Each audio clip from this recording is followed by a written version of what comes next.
जय हिंद दोस्तों, स्वागत है आप सभी का मिस्टर एकेडमी जबलपुर में। दोस्तों आज हम आपके सामने लेकर के आए हैं मध्य प्रदेश विषय। आज से दोस्तों आपके मध्य प्रदेश की एक सीरीज़ का प्रारंभ हो रहा है और सबसे महत्वपूर्ण बात दोस्तों, इसे लाने का कारण क्या है तो आगामी जो परीक्षाएं वगैरह हैं, जिस हिसाब से दोस्तों माहौल है और जो देखा जा रहा है कि मध्य प्रदेश में भी हलचल है मध्य प्रदेश पटवारी की परीक्षा की, साथ ही साथ में मध्य प्रदेश एसआई या मध्य प्रदेश पीएससी की हम बात करें दोस्तों, तो मध्य प्रदेश बहुत ही महत्वपूर्ण विषय होता है। ना केवल मध्य प्रदेश बल्कि जब भी आप कभी किसी भी स्टेट के एग्ज़ाम के लिए बैठने जा रहे होते हैं ना, किसी भी स्टेट का किसी भी राज्य के, यदि आप किसी भी प्रतियोगी परीक्षा के लिए तैयारी कर रहे हैं तो बहुत आवश्यक है कि आप उस राज्य के विषय में गहनतम अध्ययन करें। तो आज से दोस्तों आपके सामने है मध्य प्रदेश विषय, जहां पर आज हम चर्चा करने वाले हैं मध्य प्रदेश की जो भी सामान्य जानकारियां हैं उनके बारे में। अच्छा दोस्तों, इसके पहले ही एक बात और आपसे जो है चर्चा करनी बहुत इंपॉर्टेंट है, बहुत महत्वपूर्ण है। तो बात कुछ इस हिसाब से है दोस्तों कि भाई यदि हम बात करें मध्य प्रदेश को पढ़ने को लेकर के, है ना, कि हम कैसे पढ़ें, हम इसका अध्ययन किस हिसाब से करें, तो इसे पढ़ने के लगभग दो तरीके हैं जो बहुत ज़्यादा आप देखेंगे कि आपको पुस्तकों में भी मिल जाएंगे। पहला ये कि एक मोटे तौर पर यदि हम बात करें तो मध्य प्रदेश में जो ज़िले हैं, है ना, मध्य प्रदेश में 52 ज़िले हैं, तो 52 ज़िलों का ज़िलेवार अध्ययन, जब दोस्तों हम ज़िलेवार अध्ययन कर रहे होते हैं, ठीक वैसे ही जैसे भूगोल में हम राज्यवार अध्ययन करते हैं, तो उसमें क्या होता है कि ज़्यादातर फैक्ट ऑलरेडी कवर हो जाते हैं ना, पहले से ही उसमें हम देखेंगे कि हम उसमें कवर कर चुके होते हैं। या दोस्तों इसके बाद अध्ययन हम कुछ इस हिसाब से कर सकते हैं। एक और तरीका यह है कि भाई मध्य प्रदेश का हम पहले हमने भौगोलिक अध्ययन कर लिया, फिर हमने आगे चल करके राजनीतिक अध्ययन कर लिया, फिर हम जब आगे चलते तो मध्य प्रदेश की अर्थव्यवस्था देख लेते हैं। अर्थात दोस्तों कुछ इस हिसाब से कि भाई हमने मध्य प्रदेश के गठन के बारे में पहले देखा, उसके भूगोल के बारे में समझा, फिर साथ ही साथ में हम मध्य प्रदेश की जलवायु को देख रहे हैं, उसकी मृदा को देख रहे हैं। तो कुछ इस हिसाब से भी एक अध्ययन का तरीका आपके सामने है। तो आज हम दोस्तों जो प्रारंभ कर रहे हैं, हम बात इसी सेक्शन की कर रहे हैं जहाँ पर हम कॉन्सेप्ट के साथ चीज़ों को समझेंगे, है ना। फिलहाल आज की जो क्लास है आपके सामने है, ना केवल आज की बल्कि आगामी जो भी 2 वीडियोस वगैरह होंगी, इसमें मध्य प्रदेश की सामान्य जानकारियों पर ही चर्चा की जाएगी। फिर इसके बाद दोस्तों हम प्रारंभ करेंगे मध्य प्रदेश के भूगोल अर्थात पर्वत पठार इत्यादि का, और साथ ही साथ में मध्य प्रदेश के सबसे पहले तो मध्य प्रदेश के गठन की चर्चा होगी। तो आइए हम प्रारंभ करते हैं दोस्तों मध्य प्रदेश की सामान्य जानकारियों के बारे में। तो जैसा कि आप सभी निश्चित तौर पर जानते होंगे कि मध्य प्रदेश की स्थापना वर्ष, है ना, चूँकि यदि हम बात करें सबसे पहले तो हमें यही जानना आवश्यक है भाई कि मध्य प्रदेश की सामान्य जानकारियों में कि मध्य प्रदेश की स्थापना वर्ष क्या है। तो स्थापना वर्ष की यदि बात करें दोस्तों तो वह है 1 नवंबर 1956, 1 नवंबर 1956। ये जरूर आप जो है नोट रखें, लगभग आपको पता होगा ही होगा निश्चित तौर पर। और यदि बात करें दोस्तों हम राजधानी की मध्य प्रदेश की, तो राजधानी क्या है? भोपाल। ये 2 बेसिक क्वेश्चन दोस्तों बिल्कुल सामान्य है ना, कि भाई स्थापना वर्ष आपको पता होना चाहिए। स्थापना वर्ष क्यों इंपॉर्टेंट है मैं आपको बताता हूँ।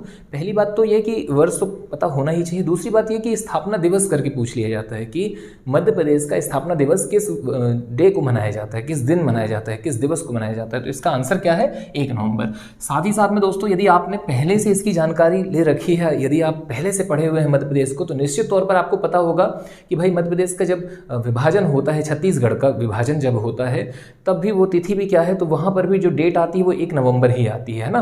तो ये एक अतिरिक्त जो फैक्ट है वो आपके सामने है। इसके बाद हम बात करते हैं दोस्तों सामान्य जानकारी में।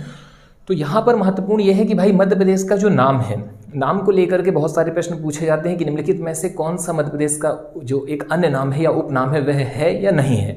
तो इसका हमें क्या करना होगा दोस्तों, हमें भाई जानकारी होनी चाहिए कि क्या क्या इसके अन्य नाम हैं। तो यदि हम बात करें तो सबसे पहले आप एक इमेज भी देख सकते हैं, यहाँ पर साइड में आप देखेंगे भारत का पूरा जो आपके सामने एक मैप है ना। और कोशिश कीजिए कि आप एक मैप जरूर अपने पास में रखें। मैप बहुत आवश्यक है दोस्तों, है ना केवल मध्य प्रदेश का बल्कि विश्व का मानचित्र हो या भारत का मानचित्र हो या मध्य प्रदेश का मानचित्र हो, ये सब आपके पास होने चाहिए। जहाँ पर भी आप स्टडी करते हैं आपके इर्द गिर्द हो, है ना, ताकि वो देख करके आपको वो सारी चीज़ें याद हो जाएं। तो बात करें यदि हम, आप देख सकते हैं तो मध्य प्रदेश की स्थिति आप देखेंगे दोस्तों तो कैसे है, मध्य में है ना।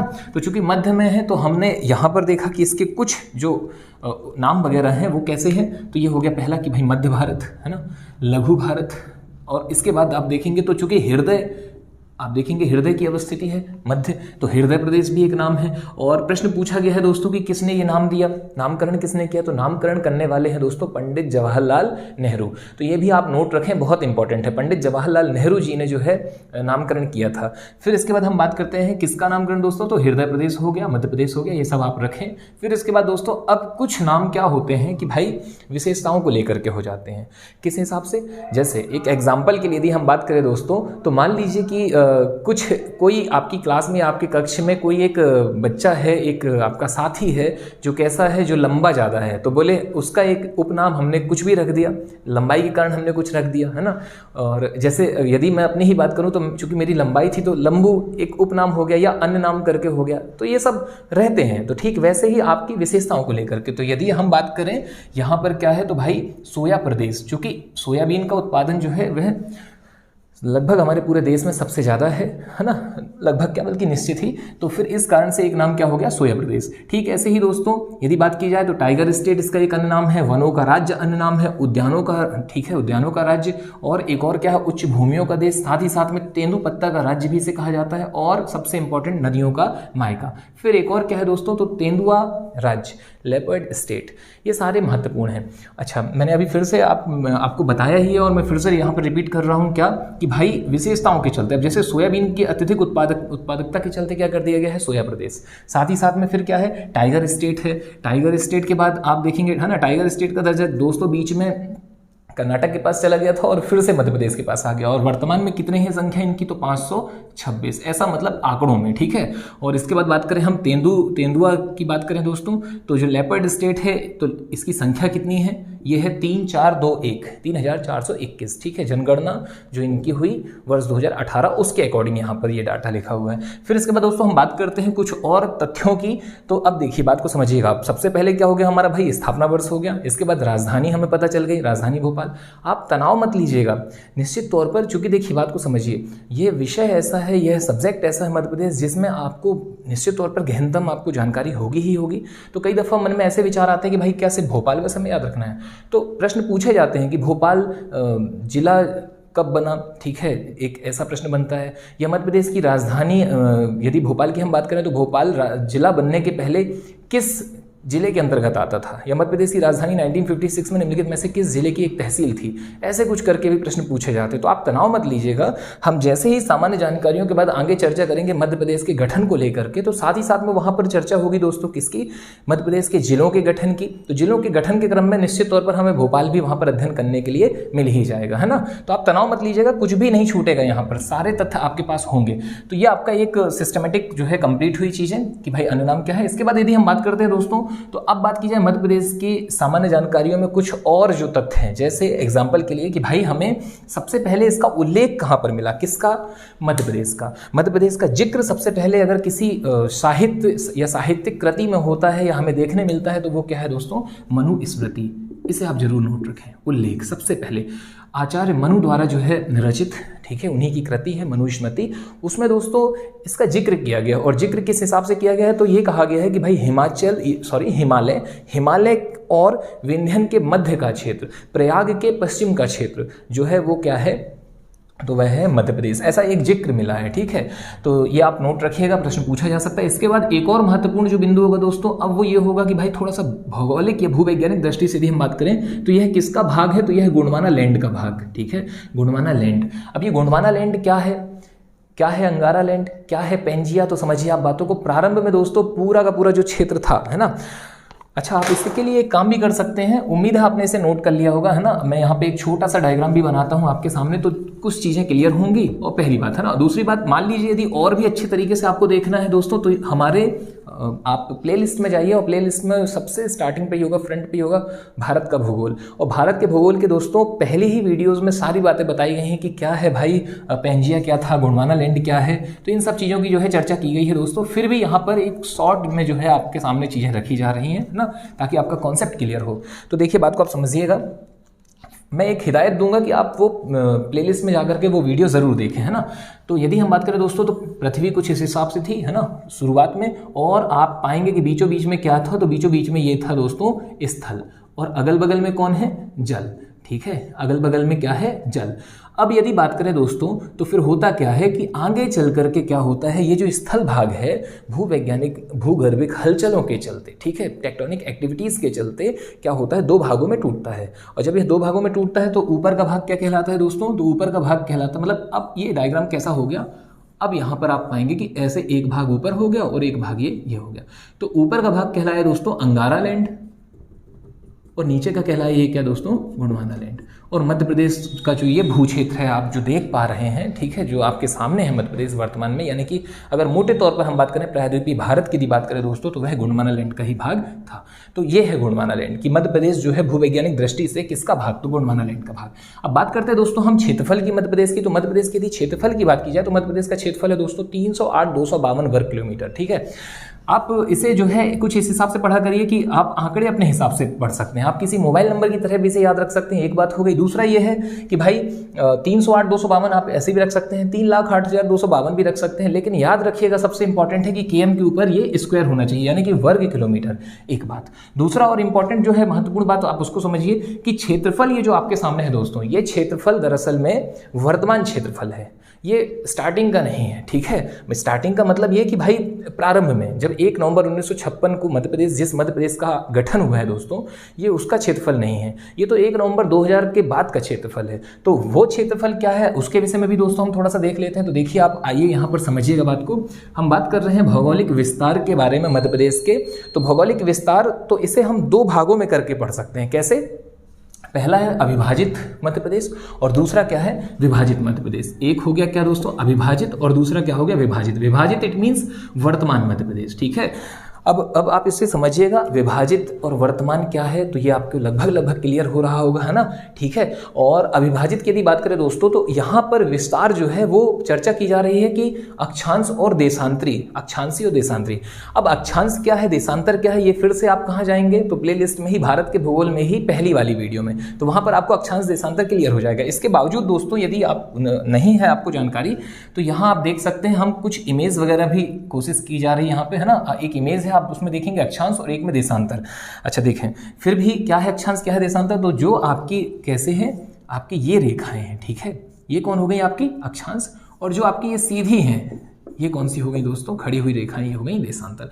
तो मध्य प्रदेश की यदि बात करें हम दोस्तों, तो सबसे पहली और इंपॉर्टेंट बात कि भाई एक प्रश्न पूछा जाएगा कि उसकी गोलार्धी स्थिति कहां पर है। गोलार्धी मतलब क्या होता है, तो देखिए यहां पर ये आपका जो एक पृथ्वी है वो कहीं ना कहीं हम कह सकते हैं कि गोलीय आकृति, कहीं ना कहीं, ठीक है, हालांकि एग्जैक्ट तो नहीं है गोल, फिर भी। तो आप जब इसे बीचों बीच से बांटेंगे ऐसे, और एक अगर कट आप ऐसे लगा देते हैं दोस्तों, तो जैसे ही आपने एक बीच से कट लगाया तो वो क्या हो गया, ऊपर का भाग उत्तरी गोलार्ध और नीचे का भाग दक्षिणी गोलार्ध। और फिर जैसे आपने इसे बीच से ऐसे काटा तो ये क्या हो गया आपका दोस्तों, पूर्व, तो पूर्वी गोलार्ध, और ये पश्चिमी गोलार्ध। तो चूंकि मध्य प्रदेश, ना केवल मध्य प्रदेश बल्कि भारत की ही अवस्थिति कुछ इधर पे ऐसे है दोस्तों, यहाँ पर है भारत, तो हम कह सकते हैं कि जब भाई भारत ही उत्तर पूर्वी गोलार्ध में अवस्थित है तो निश्चित तौर पर मध्य प्रदेश भी कैसा कहां पर है, तो मध्य प्रदेश भी उत्तर पूर्वी गोलार्ध में अवस्थित है। तो एक ये आपका क्वेश्चन डन हुआ।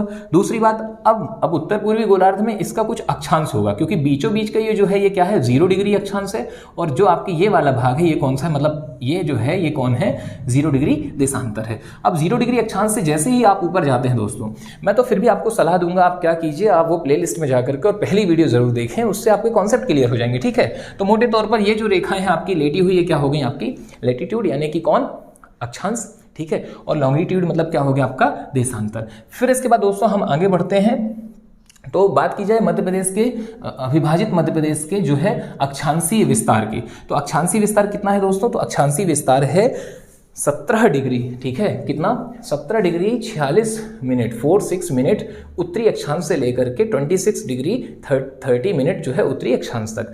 आप देखें मैप में यदि आप बात करेंगे देखेंगे तो भाई नीचे क्या है, सबसे नीचे क्या है, 0 डिग्री, 0 डिग्री के ऊपर ही क्या है, भारत, 0 डिग्री अक्षांश के ऊपर है भारत, और फिर 0 डिग्री के बाद आप जैसे जैसे ऊपर बढ़ते चले जाएंगे तो 1 degree 2 degree 3 degree 4 degree 5 degree ऐसी वाली रेखाएं, ठीक है, लेटी हुई रेखाएं।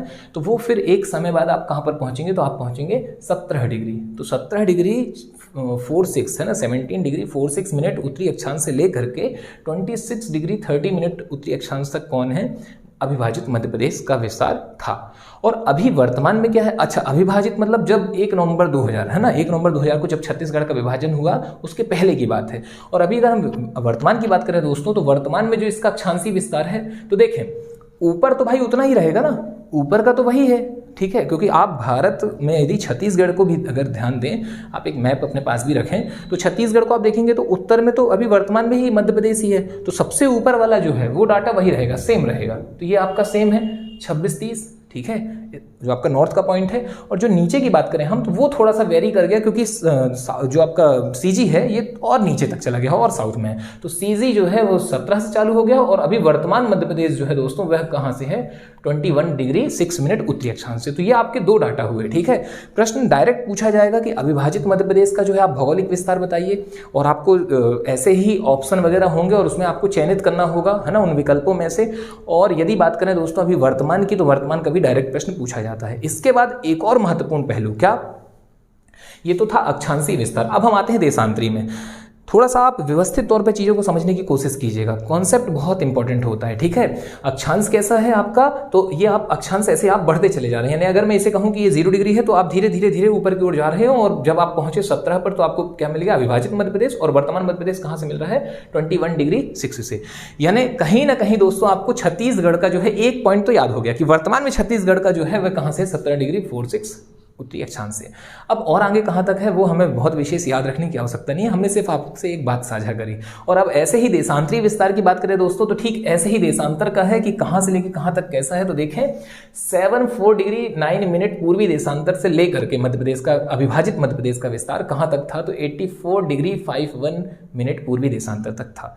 अब थोड़ा सा फिर से दिमाग लगाइए, यहाँ पर क्या महत्वपूर्ण है कि भाई एक डाटा फिर से जो है सेम हो जाएगा, वो चेंज नहीं होगा, एक ही डाटा वेरी करेगा। कौन सा डाटा सेम रहेगा, तो 74 डिग्री 9 मिनट पूर्वी देशांतर, ये आपका बिल्कुल सेम है। और अब कहाँ तक है, तो अब है 82 डिग्री 48 मिनट तक, ठीक है। कहाँ से लेकर के, तो आपका अभी वर्तमान में यदि हम देखें तो पश्चिम, लेकिन अगर हम गोलार्धीय स्थिति में देखें, पूर्वी गोलार्ध में, तो आपका पूर्व में है पूरा का पूरा, तो आपका देशांतर कौन से होगा भाई, पूर्वी देशांतर, ठीक है। तो अब इसके बाद दोस्तों हम आगे बढ़ते हैं। अगला प्रश्न किस हिसाब से हो सकता है, अगर उसकी चर्चा की जाए तो अगले जो प्रश्न है दोस्तों, 2 छोटे छोटे प्रश्न हैं। एक प्रश्न डायरेक्ट पूछ लिया जाता है कि मध्य प्रदेश का विस्तार कुल कितने अक्षांशों में है, मतलब मध्य प्रदेश का एक अक्षांशीय विस्तार बता दो वर्तमान वाला, या एक देशांतरी विस्तार बता दो। तो भाई इसे हम कैसे याद रखें, हमें कुछ नहीं करना है, जो डाटा हमें याद है उनके बीच का ही डिफरेंस, यानी फैलाव कितना है, कितने से लेके कितने के बीच में है। तो इस अभी हम क्या कर रहे थे, अभी हम बता रहे थे भाई 21 से लेके 26 तक में, लेकिन नहीं, इस बार क्या बताना, 21-26 के बीच में कितना आंकड़ा पड़ रहा है, तो बोले 4 डिग्री 70 मिनट क्या है मध्य प्रदेश का वर्तमान अक्षांशीय विस्तार है। ठीक ऐसे ही दोस्तों एक प्रश्न देशांतरी विस्तार का होगा, तो वो कैसा होगा, 7 डिग्री 58 मिनट जो है देशांतरी विस्तार है मध्य प्रदेश का। तो ये आपका एक महत्वपूर्ण जो डाटा है वो क्लियर हुआ। फिर इसके बाद यदि हम बात करते हैं दोस्तों, तो एक और प्रश्न पूछा जाता है लंबाई और चौड़ाई को लेकर के, ठीक है। आप लंबाई चौड़ाई में जो है बिल्कुल कंफ्यूज मत होइएगा, बहुत इंपॉर्टेंट है ये भी, और इसके भी प्रश्न ठीक वैसे ही पूछे गए हैं, कैसे, अविभाजित मध्य प्रदेश की लंबाई चौड़ाई और वर्तमान मध्य प्रदेश की जो है लंबाई चौड़ाई। तो इसमें हम कैसे याद रखेंगे दोस्तों, सबसे पहले हम इस बात को समझें कि भाई पूर्व पश्चिम क्या है। तो देखिए आप जिस कॉपी को लिए हुए हैं उसका जो ऊपर के भाग है वो क्या है, उत्तर, ठीक है, उत्तर वो है, दक्षिण ये है, और फिर क्या है दोस्तों, तो पूर्व ये हो गया आपका और पश्चिम ये है, ठीक है। अब आप कैसे याद रखें इसको, मतलब ये तो याद हो गया। अब अपन इसकी लंबाई के लिए जब जाते हैं तब आप देखिएगा, तो मध्य प्रदेश का जब आप मैप देख रहे हैं तो मध्य प्रदेश के मैप में आप पाएंगे क्या, बहुत इंपॉर्टेंट चीज़ कि आपका जो है सबसे ज़्यादा फैलाव कहाँ है, सबसे ज़्यादा फैलाव है ये डायरेक्शन में, ठीक है, पूर्व पश्चिम वाले में है, ना कि वर्टिकल में है, हॉरिजॉन्टल में है, क्षैतिज में है। तो पूर्व पश्चिम में सबसे ज़्यादा है का मतलब ये है कि भाई पूर्व पश्चिम का कितना हो गया, अविभाजित का डाटा कितना था, 1127 किलोमीटर में फैलाव है, उसका विस्तार है। और उत्तर दक्षिण में कितना था अविभाजित में, तो 996 किलोमीटर। और वर्तमान मध्य प्रदेश की यदि बात की जाए दोस्तों, तो वर्तमान में है 870 किलोमीटर क्या है पूर्व पश्चिम वाला, और उत्तर दक्षिण कितना है, तो 605 किलोमीटर। ये हुआ हमारा बहुत इंपॉर्टेंट एक टॉपिक आपके सामने कंप्लीट, ठीक है। ये हम क्या कर रहे हैं, टोटल अभी भौगोलिक विस्तार को देख रहे हैं। और अब इसके बाद दोस्तों हम बात करते हैं इसी कड़ी में कि भाई वर्तमान में सीमावर्ती राज्य, वर्तमान में कितने राज्य मध्य प्रदेश की सीमा को टच कर रहे हैं, या अविभाजित मध्य प्रदेश में कितने राज्य मध्य प्रदेश की सीमा को साझा करते थे या टच करते थे, कितने सीमावर्ती राज्य थे। तो ये आपके आंसर है दोस्तों, क्या है भाई, अविभाजित मध्य प्रदेश की यदि बात करें दोस्तों, तो सीमावर्ती राज्यों की संख्या 7 थी और वर्तमान में कितने हैं, 5। अब इसे हम कैसे याद रखें, इसे याद रखना बहुत आसान है, कैसे समझिएगा आप बात को। इसे याद रखने के लिए दोस्तों आपको क्या काम करना है कि आप वर्तमान वाले को याद रखें सबसे पहले, क्योंकि अगर आपको वर्तमान याद हो गया तो बस आपको एक ही राज्य हटाना है और कुछ राज्य और ऐड करने हैं। कैसे, आप देखिए यहाँ पे है ना, मैप में भी आप देखते चले जाइएगा, मैप सामने है आपके। क्या है कि भाई वर्तमान में कौन कौन है, तो हमने पाया वर्तमान में दोस्तों हम छत्तीसगढ़ से लेते हैं, छत्तीसगढ़ है। छत्तीसगढ़ के बाद दोस्तों दक्षिण में कौन है ना, आप देखेंगे छत्तीसगढ़ के बाद दक्षिण में कौन है, तो महाराष्ट्र। महाराष्ट्र के बाद दोस्तों जस्ट आपका कौन है, गुजरात। फिर गुजरात से के बाद कौन है ऊपर की ओर, राजस्थान। और राजस्थान के बाद हमारा सबसे उत्तर में कौन है दोस्तों, तो वो है उत्तर प्रदेश। तो ये हो गए हमारे 5 राज्य, ठीक है। अच्छा, और अगर यदि बात की जाए हम अविभाजित मध्य प्रदेश की बात करें, तो अविभाजित में 7 थे। ये 7 कैसे, हम कैसे याद रखें, तो समझिएगा बात। अविभाजित का मतलब ये है कि भाई छत्तीसगढ़ अभी अलग नहीं हुआ है। अब जब छत्तीसगढ़ अलग नहीं हुआ है, तो उस समय पे छत्तीसगढ़ से कौन कौन सीमाएं साझा कर रहे थे, तो वो दोस्तों साझा कर रहा था आपका दक्षिण की ओर कौन, आंध्र प्रदेश। फिर उसके बाद आपका कौन, पूर्व की ओर उड़ीसा। और उत्तर में अपन देखेंगे या उत्तर पूर्व या के साइड हम देखेंगे तो कौन है, बिहार, जो कि अब और टुकड़ों में बढ़ चुके हैं। यानी आंध्र प्रदेश अब 2 टुकड़ों में है, तेलंगाना भी है, और यदि बात करें बिहार की दोस्तों तो झारखंड भी है। तो ये सब बात के हैं ना। उस समय की यदि हम बात करें तो कितने और राज्य थे, 3। कौन कौन से, आंध्र प्रदेश, उड़ीसा और बिहार। ये आपके मैप से भी क्लियर हो जाएंगे। फिर बात करते हैं दोस्तों हम क्षेत्रफल को लेकर के। तो मैंने पहले ही कहा था आपसे कि जो आप क्षेत्रफल देख रहे हैं 308, 252, ये वर्तमान का है। और यदि हम बात करें उस समय का, तो उस समय पर क्या था दोस्तों, तो 44, 34, 46 वर्ग किलोमीटर। 44, 34, 46। इसे मैं फिर से रिपीट कर रहा हूं आपसे दोस्तों, आपको बस एक छोटा सा काम करना है। देखिए सबसे पहली बात तो आप समझिए, यदि आपको किसी के पढ़ाने का तरीका ठीक लग रहा है, आपको चीज़ें समझ में आ रही हैं, तो भाई हमें उसकी बात माननी चाहिए, है ना। और मैं आपसे फिर से यहाँ पर कह रहा हूँ कि जब भी आप अक्षांश देशांतर पढ़ने की ओर जाएं, तो सबसे पहले कहाँ जाएं, प्लेलिस्ट में जाकर के आप वो वीडियो देखें भारत के भूगोल से संबंधित। उसमें क्या आपका एक कॉन्सेप्ट क्लियर होगा।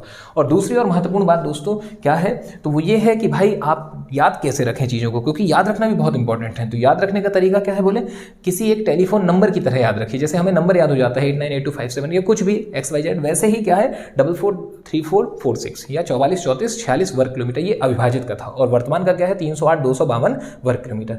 अब अगला प्रश्न ये उठता है कि भाई ये जो वर्तमान का हमारा है 308, 252 वर्ग किलोमीटर, ये भारत के कुल क्षेत्रफल का कितना है। मतलब भारत का आप जो संपूर्ण भारत देख रहे हैं, देखें कितना बड़ा भारत है हमारा, विशाल। और भारत का क्या है दोस्तों क्षेत्रफल कितना है, तो 32,87,263 वर्ग किलोमीटर। अब ये मैं कहां तक ये याद रखूं कि लाख या हजार या और भी चीजें दोस्तों, तो क्या करूं मैं इसके लिए 32,87,263 वर्ग किलोमीटर, दैट्स इट।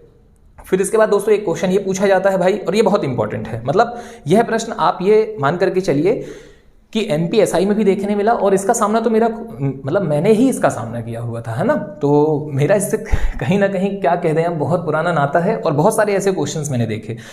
अब इसमें दोस्तों प्रश्न इस हिसाब से पूछा जाता है कि भाई मध्य प्रदेश का विस्तार या मध्य प्रदेश का क्षेत्रफल भारत के कुल क्षेत्रफल का कितना प्रतिशत है, टोटल परसेंट कितना है ना, जितना भी है।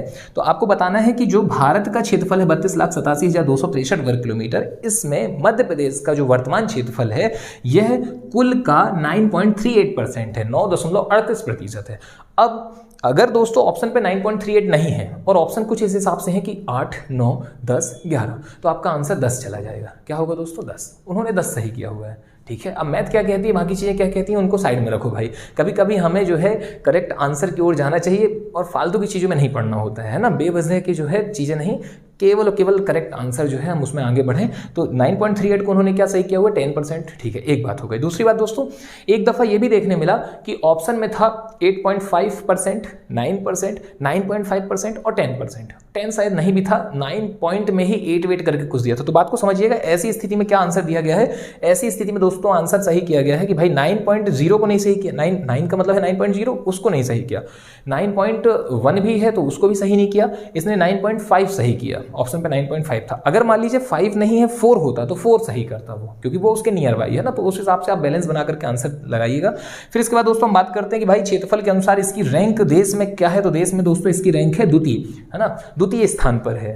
कौन, मध्य प्रदेश। प्रथम पर कौन है, तो प्रथम पर है दोस्तों क्षेत्रफल के अनुसार राजस्थान, ठीक है। अच्छा, अगर हम बात करें अविभाजित मध्य प्रदेश की, तो दोस्तों अविभाजित मध्य प्रदेश यानी कि 1 नवंबर 2000 के पहले विभाजन कब हुआ है, विभाजन हुआ है मध्य प्रदेश का जो वर्तमान स्वरूप है, जो विभाजन हुआ है वो हुआ है 1 नवंबर 2000 को, छत्तीसगढ़ अलग हुआ है। तो इसके पहले क्या था, यानी अगर प्रश्न पूछ लिया जाए कि वर्ष 1998 में मध्य प्रदेश का क्षेत्रफल के अनुसार क्रमांक निम्नलिखित में से क्या था, तो वह क्रमांक क्या था दोस्तों? प्रथम। मध्य प्रदेश किस स्थान पर था? प्रथम स्थान पर था। और वर्तमान में किस स्थान पर है? वर्तमान में द्वितीय स्थान पर है। ठीक है, क्योंकि हुआ क्या है भाई, 44, 34, 46 वर्ग किलोमीटर से क्षेत्र जो है कहाँ चला गया? छत्तीसगढ़ में चला गया। बचा कितना? 308, 252 वर्ग किलोमीटर। और इसके बाद दोस्तों अगला प्रश्न है हमारा जनसंख्या को लेकर के। अब आप बात को समझिएगा, दरअसल में यहाँ पर सामान्य जानकारियां दी जा रही है, इस कारण से एक तथ्य यहाँ पर ऐड कर लिया गया है। ठीक है, बाकी डाटा आपको कहाँ मिलेगा? तो जब हम उस जो टॉपिक है क्या, भारत की मध्य प्रदेश की जनगणना, जब हम वहां पर पहुंचेंगे तब उसका डाटा आपके सामने होगा कि भाई जनसंख्या घनत्व कितना है, जनघनत्व कितना है, क्या चीजें हैं, इन सब का अध्ययन भी करना होता है। यहाँ पर सिर्फ आपके सामने क्या है? जनसंख्या है ना, कितनी है? 72626,809 72626,809 जो है जनसंख्या है। जनसंख्या में वर्ग किलोमीटर मत लगा दीजिएगा, है ना। जनसंख्या का आंसर नॉर्मल होगा और क्षेत्र का आंसर, क्षेत्रफल हम किस में देखते हैं? वर्ग किलोमीटर में, तो वहां पे आंसर वर्ग किलोमीटर होगा। ठीक है, अच्छा, इसका जनसंख्या में देश में कौन सा रैंक है? तो 5th रैंक है। और दोस्तों एक और बहुत महत्वपूर्ण जो प्रश्न पूछा गया वो ये है कि यह कुल का कितना % है? बोले 5.99।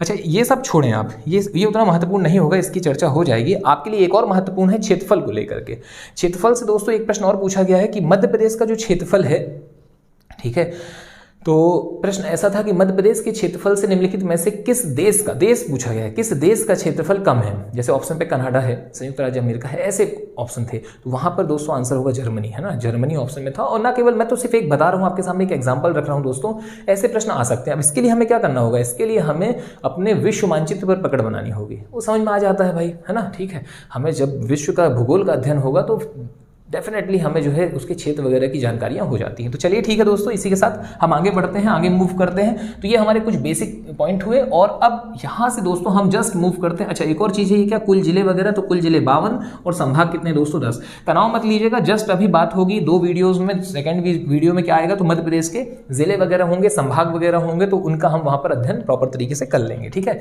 वर्तमान में कितने जिले हैं? 52। और कितने संभाग है दोस्तों? तो 10 संभाग हैं। फिर बात की जा रही है बहुत इंपॉर्टेंट, क्या कि भाई क्षेत्रफल को ही लेकर के फिर से मुद्दा। ठीक है, क्यों मुद्दा क्षेत्रफल का उठा? क्योंकि भाई ऑब्वियस सी बात है कि अगर आप विभाजन हो रहा है कोई भी चीज है तो समस्या तो है, दोनों के मध्य में कुछ ना कुछ वाद विवाद तो होंगे ही होंगे। तो ऐसा ही एक विवाद हमें देखने मिला दोस्तों अमरकंटक में, किरार घाटी विवाद। और इसी किरार घाटी विवाद के चलते मध्य प्रदेश का क्षेत्रफल कहीं कहीं जो है 308, 252 की जगह 245 वर्ग किलोमीटर भी जो है सही किया जाता है, पुस्तकों में हो या किसी न किसी एग्जाम में भी। तो वो स्पष्ट पूछेगा कि अमरकंटक किरार घाटी विवाद के चलते मध्य प्रदेश का क्षेत्रफल, है ना, तो कितना है? 308, 245। और अब एक और बहुमूल्य प्रश्न, कौन सा? स्थल अवरुद्ध। मध्य प्रदेश एक कैसा राज्य है दोस्तों? तो लैंड लॉक्ड, एक स्थल अवरुद्ध राज्य है। आप मैप में देख सकते हैं, मैप आपके सामने यहाँ पर हमने फिर से जो है एक मैप लाए हुए हैं और आप उस मैप में देखेंगे तो मध्य प्रदेश स्थल अवरुद्ध, लैंड लॉक्ड। लैंड लॉक्ड का मतलब क्या होता है दोस्तों? समझिएगा बात को। लैंड लॉक्ड का मतलब होता है दोस्तों कि भाई भूमि से घिरा हुआ है। मतलब समझ रहे हैं आप बात को? भूमि से घिरा का मतलब क्या है? जैसे आप देखेंगे तटीय सीमा जो है भारत की, वो कुछ ये है। ठीक है, अब यहाँ पे मध्य प्रदेश कहाँ है? मध्य प्रदेश आपका ये यहाँ की अवस्थिति रख रहा है, तो मतलब कि मध्य प्रदेश की सीमा तट को नहीं छू रही है, और ना केवल तट को छू रही है, मतलब कैसा है? मध्य प्रदेश की सीमा भारत के ही राज्यों की सीमाओं से घिरी हुई है। मतलब कि ना ही उसकी कोई अंतर्राष्ट्रीय सीमा जली है और ना ही उसकी कोई अंतर्राष्ट्रीय सीमा कैसी है? स्थलीय है। लैंड लॉक्ड है, भू आविष्ठित है, मतलब अपने ही भू से क्या हुआ है? घिरा हुआ है। स्थल अवरुद्ध है, स्थल से ही घिरा हुआ है, तो वो क्या कहलाता है? Land locked. तो एक तो ये हो गया दोस्तों कि भाई स्थल अवरुद्ध कौन है? मध्य प्रदेश है। और साथ ही साथ में एक प्रश्न और पूछा जाता है कि भाई भारत में कुल कितने स्थल अवरुद्ध हैं? तो भारत में स्थल अवरुद्ध राज्यों की संख्या कितनी है दोस्तों? 5। कौन कौन से हैं आप देख सकते हैं मैप में। सबसे पहले इसे याद रखने का एक और तरीका है, आप एक ऐसा हाथ जैसा एक आकृति बनाइएगा तो आप पाएंगे मध्य प्रदेश, फिर छत्तीसगढ़, नीचे की ओर कौन है दोस्तों? तो आंध्र प्रदेश हो गया आपका, है ना। ठीक है, सॉरी आंध्र प्रदेश नहीं, दरअसल में तेलंगाना आप देखेंगे। और फिर आपका इसके बाद क्या होगा दोस्तों? तो हमने देखा कि भाई साइड में कौन है? छत्तीसगढ़ के बाद झारखंड, और सबसे ऊपर आप पाएंगे तो आप क्या पाएंगे? हरियाणा। तो ये आपके पूरे महत्वपूर्ण फैक्ट जो है आपके सामने है। कौन कौन से होगा दोस्तों? एक बार फिर से रिपीट कर रहे हैं, मध्य प्रदेश, छत्तीसगढ़, तेलंगाना, झारखंड और ऊपर कौन है? हरियाणा। तो ये आपके 5 राज्य कैसे हैं? लैंड लॉक्ड हैं। फिर इसके बाद दोस्तों बात की जाए अब अगले महत्वपूर्ण प्रश्न की ओर, तो अगला हमारा महत्वपूर्ण प्रश्न होगा, ये सारे फैक्ट इंपॉर्टेंट थे, है ना, लगभग हो ही चुके हैं आपके सामने हैं। और अब अगला जो है दोस्तों वो ये है कि जब आप किसी एक राज्य की बात कर रहे हैं, ठीक है, उसकी गठन की बात कर रहे हैं, तो अब उस गठन के बाद क्या होगा राज्य में? अगर हम देखेंगे तो एक सीएम होंगे वहाँ पर, एक मुख्यमंत्री होंगे, एक राज्यपाल होंगे, जैसे हम देश में राष्ट्रपति वगैरह को पढ़ते हैं। तो यहाँ पर दोस्तों प्रश्न पूछा जाता है कि मध्य प्रदेश के प्रथम मुख्यमंत्री, तो मध्य प्रदेश के प्रथम मुख्यमंत्री कौन है दोस्तों? पंडित रविशंकर शुक्ल। अब देखें, पंडित रविशंकर शुक्ल हो गए। और राज्यपाल की यदि हम बात करते हैं तो राज्यपाल कौन है? राज्यपाल हैं पट्टाभी सीतारमैया। अब याद कैसे रखें भाई? तो देखिए बात को समझिएगा।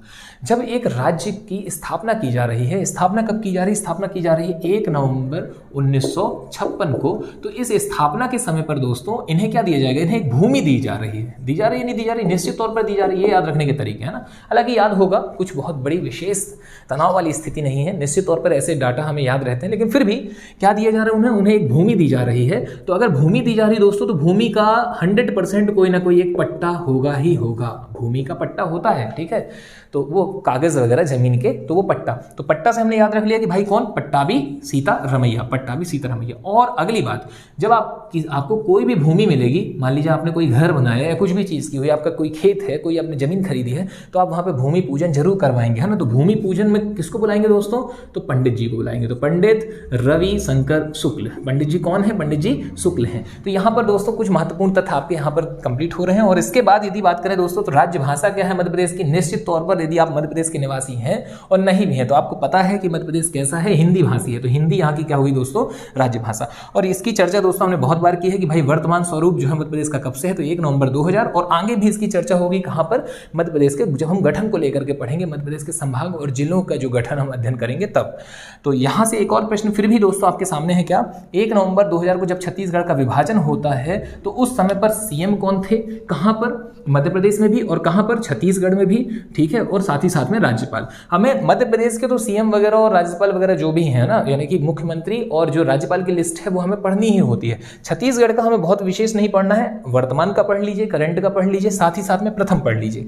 तो प्रथम कौन थे दोस्तों, उसे देखते हैं। तो उस समय पे कब? वर्ष 2000 में, 1 नवंबर 2000 को जब मध्य प्रदेश का गठन हुआ, मुख्यमंत्री कौन थे? सॉरी, मध्य प्रदेश नहीं, छत्तीसगढ़ का जब गठन हुआ, मध्य प्रदेश से छत्तीसगढ़ का विभाजन हुआ, तो उस समय पर मध्य प्रदेश में मुख्यमंत्री कौन थे? तो वो थे दिग्गी राजा, दिग्विजय सिंह। और राज्यपाल कौन थे? भाई महावीर। और छत्तीसगढ़ के कौन बने? तो वो अजीत जोगी। और उसके बाद राज्यपाल कौन थे? तो दिनेश नंदन सहाय। देखिए ये तो हुए 4 नाम। हम याद कैसे रखें? याद रखने का तरीका दोस्तों बहुत आसान है कि देखिए आप बात को समझिएगा। उन्होंने हमसे कहा कि भाई हमें कुछ क्षेत्र दे दो। किन्होंने कहा? छत्तीसगढ़ वालों ने कहा। क्या कहा? कि भाई हमें कुछ क्षेत्र दो, हक अपना मांगा, क्योंकि विभाजन हो रहा है ना। ये याद रखने के तरीके हैं ना, बिल्कुल बुरा मत मानिएगा कोई, है ना। तो यहाँ पर क्या है याद रखने के तरीकों में कि भाई छत्तीसगढ़, ना केवल छत्तीसगढ़, यदि आप अलग हो रहे हैं, विभाजन कर रहे हैं, तो क्या करेंगे? कोई ना कोई क्षेत्र का डिमांड करेंगे। तो उन्होंने क्षेत्र मांगा। अब क्षेत्र जब मांगा तो भाई क्षेत्र यदि पूरा मिल गया, बराबर बराबर हो गया, विभाजन यानी कि 44, 34, 46 था, और अगर बराबर बराबर हुआ तो वो तो ठीक है, दोनों की ना जीत ना हार। लेकिन यहाँ पर क्या हो गया? तो इनकी जीत नहीं हुई, तो ये क्या है? अजीत हैं, ठीक है। मतलब ये याद रखने का तरीका है अपन का कि जीत वीत वाली बात आएगी इनके किसमें? छत्तीसगढ़ के में। या तो आप ये समझ लें कि भाई जीत गए, विभाजन हो गया, तो ये अजीत हो गए। और दूसरी चीज, वो कोई राजा आदमी ही होगा। कौन? राजा आदमी। तो कौन हो गया? दिग्गी राजा, जिसने क्या काम किया? दे दिया कि ले लो भाई। अब अच्छा, इसके बाद बात करते हैं किसकी? इन 2 व्यक्तियों की। तो आप पाएंगे भाई महावीर और दिनेश नंदन सहाय। तो यहाँ पर आप देखिए भाई महावीर की बात करी जाए तो राजा लोगों के पास महावीर लोग होते ही होते हैं, ठीक है। तो दिग्गी राजा के पास कौन थे? महावीर, यानी कि कौन? भाई महावीर। और बात करी जाए अजीत जोगी जी की, तो भाई जो अजीत हैं, ये जीत हैं, तो वो कैसे हैं? सहाय, दिनेश नंदन सहाय। ये नाम हमें यहाँ पर याद हो गया। फिर इसके बाद हम बात करते हैं दोस्तों, आगे बढ़ते हैं। तो अब बात की जाए कुछ मध्य प्रदेश के राजकीय प्रतीक चिन्हों की। आप अपना एक छोटा सा साइड हेडिंग रखिएगा साइड में, ये सामान्य जानकारियों के अंतर्गत ही आप इसे भी ऐड कर सकते हैं। क्या? मध्य प्रदेश के जो भी प्रमुख राजकीय चिन्ह वगैरह हैं, जैसे राजकीय प्रतीक वगैरह हैं। जैसे दोस्तों, तो सबसे पहले यदि हम बात करें तो आपके सामने हम मध्य प्रदेश के राजकीय गान की चर्चा करते हैं दोस्तों। जो मध्य प्रदेश का राजकीय गान है क्या है? मेरा मध्य प्रदेश, ठीक है। सुख का दाता करके है दोस्तों। कोशिश की जा रही है, आपके सामने साइड में एक इमेज है बोर्ड पे, आप देख सकते हैं, गूगल भी कर सकते हैं। हालांकि वह नहीं पूछा जाता है आपसे, बस प्रश्न में होगा मेरा मध्य प्रदेश ही क्या है? मध्य प्रदेश का राजकीय गान है। और इसके विषय में पूछा गया है दोस्तों कि इसके लेखक कौन है, इसके संगीतकार कौन है और इसके गायक कौन है। ये 3 क्वेश्चन बहुत इंपॉर्टेंट है, तो आप इसे नोट रखिएगा। इसके लेखक हैं महेश श्रीवास्तव, बहुत इंपॉर्टेंट, ठीक है। कौन है? महेश श्रीवास्तव। और इसके संगीतकार कौन है दोस्तों? आदेश श्रीवास्तव। और इसे गाया किसने है? इसे गाया है दोस्तों शान ने। शान कौन? पूरा नाम क्या है? शांतनु मुखर्जी। तो ये बहुत इंपॉर्टेंट प्रश्न था। क्या क्या है दोस्तों, मेरा मध्य प्रदेश जो है राष्ट्रीय गान है, और गाया किसने है, तो गाया है शान ने, बहुत ही ज़्यादा इंपॉर्टेंट है शान, ठीक है। और लिखा किसने है दोस्तों, लेखक कौन है, तो वो है महेश श्रीवास्तव, और संगीतकार कौन है, तो वो है आदेश श्रीवास्तव। ये आपकी इतनी चीज़ें यहाँ पर क्लियर होती हैं। फिर इसके बाद दोस्तों हम बात करते हैं राष्ट्रीय प्रतीक को ही लेकर के, एक और इंपॉर्टेंट यहाँ पर क्या है, तो बात की जाए खेल की, राष्ट्रीय खेल की। तो खेल क्या है दोस्तों, मलखंभ। मलखंभ क्या होता है, इमेज आपके सामने है, एक पोल होता है, उस पर खेला जाता है, ठीक है। मलखंभ को दोस्तों कब सम्मिलित किया गया, तो वर्ष 2013 में सम्मिलित किया गया। और इससे बनने वाले कुछ और अतिरिक्त तथ्यों में दोस्तों, मलखंभ अकादमी कहाँ पर है, उनके प्रमुख कोच जो अभी वर्तमान में है ना, ये सारे फैक्ट इंपॉर्टेंट हैं, खिलाड़ियों के नाम, तो उसको हम पढ़ेंगे दोस्तों मध्य प्रदेश के खेल परिदृश्य के अंतर्गत। वर्तमान में सिर्फ अभी आप इतना ही लिखें कि भाई मध्य प्रदेश का राजकीय खेल क्या है, तो मलखंभ है, और 2013 में से क्या किया गया, राजकीय खेल जो है घोषित किया गया। और एक और अगर आप नोट करना चाह रहे हैं तो कर सकते हैं कि मलखंभ अकादमी कहाँ पर, तो उज्जैन वगैरह। फिर इसके बाद हम आगे बढ़ते दोस्तों, राजकीय पुष्प को लेकर के एक प्रश्न पूछा गया है कि मध्य प्रदेश का राजकीय पुष्प क्या है, तो इसका आंसर है दोस्तों सफेद लिली। इसे ही हम किस नाम से जानते हैं, मैडोना लिली या लिलियम कैंडिमम, ठीक है। ये इतनी चीजें आपकी यहाँ पर क्लियर होती हैं। और फिर बात की जाए राजकीय पशु की, तो राजकीय पशु है मध्य प्रदेश का बारहसिंगा, जिसका वैज्ञानिक नाम क्या है, रुशवर्स डुवाशिली। ये इंपॉर्टेंट है, बहुत इंपॉर्टेंट है, ठीक है। फिर इसके बाद दोस्तों बात की जा रही है राजकीय पक्षी की, तो पक्षी है दूधराज, जिसे हम कहते हैं शाह बुलबुल या शाह बुलबुल। और साथ ही साथ में इसका वैज्ञानिक नाम क्या है दोस्तों, तो पैराडाइज फ्लाई केचर। और इससे भी बनने वाले अतिरिक्त जो क्वेश्चन होंगे दोस्तों, वो हमें देखने मिलेंगे कहाँ पर, तो मध्य प्रदेश के राष्ट्रीय उद्यान और अभ्यारण्य का जब हम अध्ययन करेंगे, तो सैलाना हो गया, सरदारपुर हो गया, यहाँ पर कौन से पक्षी पाया जाता है, तो हमारा राजकीय पक्षी दूधराज पाया जाता है। फिर इसके बाद दोस्तों बात की जाए राजकीय वृक्ष की, तो वृक्ष को लेकर के क्वेश्चन होता है कि राजकीय वृक्ष क्या है, तो बरगद है ना। बरगद के विषय में दोस्तों इसका वैज्ञानिक नाम है फाइकस बेंथालेसिस, ठीक है, फाइकस आप याद रखिएगा। और अब एक और अतिरिक्त तथ्य दोस्तों यहाँ पर क्या, मध्य प्रदेश के इस राज्य स्थापना वर्ष के 25वें वर्षगांठ 1 नवंबर 1981, ठीक है, 1981 को किस को जो है घोषित किया गया था, तो राजकीय पशु, राजकीय पक्षी और राजकीय वृक्ष को घोषित किया गया था। तो ये हमारे कुछ महत्वपूर्ण प्रश्न थे दोस्तों जो आपके सामने है फैक्ट। इसके बाद 1-2 फैक्ट और बच रहे हैं, तब तक में आप एक काम कीजिए, इसका एक स्क्रीनशॉट लीजिए और उसके बाद हम उसका जो है अध्ययन करते हैं। तो दोस्तों अब हम बात कर रहे हैं कुछ और जो हमारे राजकीय प्रतीक चिन्ह वगैरह रह गए हैं उनके बारे में। तो आप पाएंगे कि भाई एक और प्रश्न पूछा जाता है कि राजकीय फसल को लेकर के, मध्य प्रदेश की राजकीय फसल, जैसा कि आप सभी जानते हैं दोस्तों, बहुत ही आसान है, हम पहले ही इसके विषय में डिस्कशन कर चुके हैं क्या, कि भाई सोया स्टेट, एक अन्य नाम है इसका क्या, सोया स्टेट। और सोया स्टेट ही अपने आप में बता रहा है, क्या बता रहा है दोस्तों यहाँ पर, कि इसका जो है राजकीय फसल क्या है मध्य प्रदेश की, तो वह है सोयाबीन। फिर इसके बाद बात की जाती है दोस्तों राजकीय नाट्य को लेकर के, तो राजकीय नाट्य क्या है, राजकीय नाट्य है माच या मालवा। माच कहाँ का है दोस्तों, मालवा का है, ठीक है, नाट्य क्या हो गया, माच। फिर राजकीय नृत्य की बात की जा रही है दोस्तों, राजकीय नृत्य कहाँ है, राई दोस्तों आप कमेंट बॉक्स में बताइएगा कहाँ की राई फेमस है मध्य प्रदेश में, ठीक है, बुंदेलखंड की या बघेलखंड की। फिर बात की जा रही है दोस्तों राजकीय मछली को लेकर के, है ना। और राई दोस्तों, राई के विषय में हम अध्ययन करेंगे अपने सांस्कृतिक परिदृश्य में। राई दोस्तों जो है, ना केवल राई, माछ भी, ये हमारे यहाँ पर जो है मध्य प्रदेश में किसी भी एक महत्वपूर्ण जो भी है ना, चाहे वह बात करें अपना कुछ पारिवारिक ऐसे वगैरह जो उद्देश्य से अपन कोई भी समारोह आयोजित करा रहे हैं, तो वहाँ पर जरूर होता है ना, इससे धार्मिक वो माना जाता है। चलिए ठीक है। फिर इसके बाद हम बात करते हैं राजकीय मछली को लेकर के, तो राजकीय मछली कौन है, राजकीय मछली है महासीर। और महासीर के कुछ बहुत ही महत्वपूर्ण तथ्य, राजकीय मछली से बहुत सारे प्रश्न पूछे गए हैं। वो प्रश्न है दोस्तों कि कब इसे अपनाया गया, तो इसे अपनाया गया दोस्तों 26 सितंबर 2011 को। 2011 को इसे राजकीय मछली घोषित किया गया, किसे, महासीर को। महासीर के विषय में दोस्तों कुछ और अतिरिक्त महत्वपूर्ण तथ्य हैं, जैसे कि एग्जांपल के लिए आयुषियन का फुल फॉर्म क्या होता है, आप कमेंट बॉक्स में बताएं, बहुत इंपॉर्टेंट है। ये एक संस्था है ना, और ये कौन सी एक सूची जारी करती है, तो वो जिस कलर से मैं यहाँ पर आपके सामने जो है बोर्ड में मेंशन कर रहा हूँ, रेड कलर, रेड डाटा सूची, बताइएगा आप इसका फुल फॉर्म। तो आयुषियन ने दोस्तों इसे 2012 में जो है विलुप्त घोषित किया था। ये एक महत्वपूर्ण प्रश्न है। फिर इसके बाद दोस्तों अगला प्रश्न है क्या, कि महासीर किस नदी में पाई जाती है, तो नर्मदा नदी में। साथ ही साथ में इसके कुछ उपनाम हैं, कुछ इसे अन्य नामों से भी जाना जाता है, कौन कौन से, तो इसे टोटोर भी कहा जाता है। साथ ही साथ में इसे कहा जाता है tiger of fresh river, tiger of fresh river, टोटोर, याद रखिएगा। टोटोर कैसे याद रखेंगे भाई, मछली को कैसे खाते हैं, टोटोर। तो मतलब ये याद रखने के तरीके हैं, ठीक है। तो ये हमारे सारी चीजें कंप्लीट हो रही हैं। और अगला एक और इंपॉर्टेंट है दोस्तों, संरक्षण किया जा रहा है राजकीय मछली का, महासीर का, कहां पर, तो केरवा डैम जलाशय भोपाल में, भोपाल के एक जलाशय केरवा डैम में। तो ये सारे महत्वपूर्ण फैक्ट आपके कंप्लीट होते हैं। और इसके बाद एक और इंपॉर्टेंट इंपॉर्टेंट क्वेश्चन है दोस्तों यहाँ पर क्या, राजकीय फल को लेकर के। राजकीय फल हमारा क्या है, तो दोस्तों राजकीय फल है आम। फिर अगला अब महत्वपूर्ण प्रश्न जो है दोस्तों ये है अगला और अंतिम, क्या है दोस्तों, मध्य प्रदेश का राजकीय चिन्ह। राजकीय जो प्रतीक चिन्ह मध्य प्रदेश का अपनाया गया है वो बहुत इंपॉर्टेंट है। तो राजकीय प्रतीक चिन्ह आपके सामने है दोस्तों बोर्ड में, आप इसे प्रॉपर व्यवस्थित तौर पर देख लीजिए। आप इसे देखेंगे तो आप पाएंगे इसकी जो अन्य जो भी इसकी कैरेक्टरिस्टिक्स वगैरह हैं, जो भी इसकी विशेषताएं वगैरह हैं वो क्या हैं, तो आप इसमें पाएंगे दोस्तों सबसे बाहर की ओर आप पाएंगे क्या है, तो एक 24 स्तूप आप देख रहे हैं सबसे बाहर। 24 कितने स्तूप, 24 स्तूप की आकृति देख पा रहे हैं या वह अंकित है। फिर अगली बात है दोस्तों बीचों बीच में आप क्या देखेंगे उसके बाद, तो एक वृत्त देखेंगे। और इस वृत्त में यदि हम वृत्त की बात करें, वृत्त से प्रश्न पूछा गया है कि यह वृत्त किसका घोतक है ना, किसका प्रतीक है, इसका अर्थ क्या है यहाँ पर होने का। तो इसका दोस्तों आंसर जो है वो ये है कि भाई सतत तरक्की और विकास की असीम संभावनाओं का घोतक है कौन, यह वृत्त जो आप देख पा रहे हैं। सबसे पहले हमने क्या देखा, सबसे पहले हमने देखा कि 24 स्तूप हैं, उसके बाद एक हम वृत्त देख रहे हैं। और अब हम देखेंगे दोस्तों एक और वृत्त, वृत्त के अंदर वहां पर क्या है, तो वृत्त के अंदर ही आप पाएंगे तो आपको कुछ उत्कीर्ण मिलेगा, क्या, मध्य प्रदेश शासन और साथ ही साथ में दोस्तों सत्यमेव जयते। प्रश्न आपसे मैं पूछ रहा हूं कि सत्यमेव जयते कहां से लिया गया है, तो वह आप आंसर दीजिए बढ़िया से, है ना, इंपॉर्टेंट है ये भी। फिर अगली बात दोस्तों, और इसमें हमें क्या देखने मिल रहा है इस आकृति में मध्य प्रदेश के राजकीय चिन्ह में, तो हम पाएंगे कि यहाँ पर हमें 2 बालियां मिल रही हैं ना, कौन कौन सी, ये प्रश्न पूछा गया है, तो गेहूं की और साथ ही साथ में धान की। और अब एक अंतिम प्रश्न आपके सामने है, प्रश्न क्या है, और डायग्राम में तो सारी चीजें क्लियर ही है ना। यहाँ पर एक और फैक्ट है कि केंद्रीय वृत्त में आप देखें, केंद्रीय वृत्त में आपको अशोक स्तंभ की सिंह आकृति, अशोक स्तंभ की सिंह आकृति और साथ ही साथ में राजकीय वृक्ष जो है बरगद, वो हमें देखने मिल रहा है, उसकी आकृति यहाँ पर प्रदर्शित है। तो यहाँ पर दोस्तों आपके जो है ये सारे महत्वपूर्ण तथ्य कंप्लीट होते हैं। मध्य प्रदेश की जानकारी को लेकर के, जो एक सामान्य जानकारी को लेकर के आज आपके सामने वीडियो हम लेकर के आए थे दोस्तों, उसका उद्देश्य हमने पहले ही आपसे क्लियर किया हुआ था। हमने एक जिक्र किया था कि भाई इसे लाने का कारण क्या है, क्योंकि मध्य प्रदेश की आगामी जो परीक्षाएं हैं वो सामने नजर आ रही हैं, ठीक है। तो ये जो सीरीज स्टार्ट हुई है यह निश्चित तौर पर अब ब्रेक नहीं होगी, इसकी पूरी लगभग मतलब प्रयास तो किया जाएगा। अब देखें गारंटी तो किसी चीज़ की नहीं होती, क्या पता भाई स्वास्थ्य ऐसा बिगड़ जाए कि हम बना ही ना पाए वीडियो वगैरह या कुछ भी हो जाए, है ना।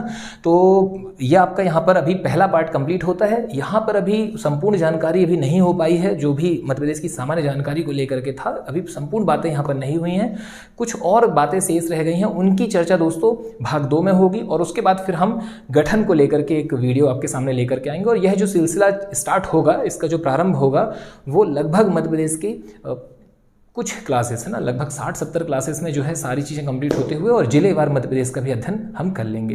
तो चलिए ठीक है दोस्तों, इसी के साथ हम आपसे विदा लेते हैं, मुलाकात जल्द ही होगी। धन्यवाद, जय हिंद, जय भारत।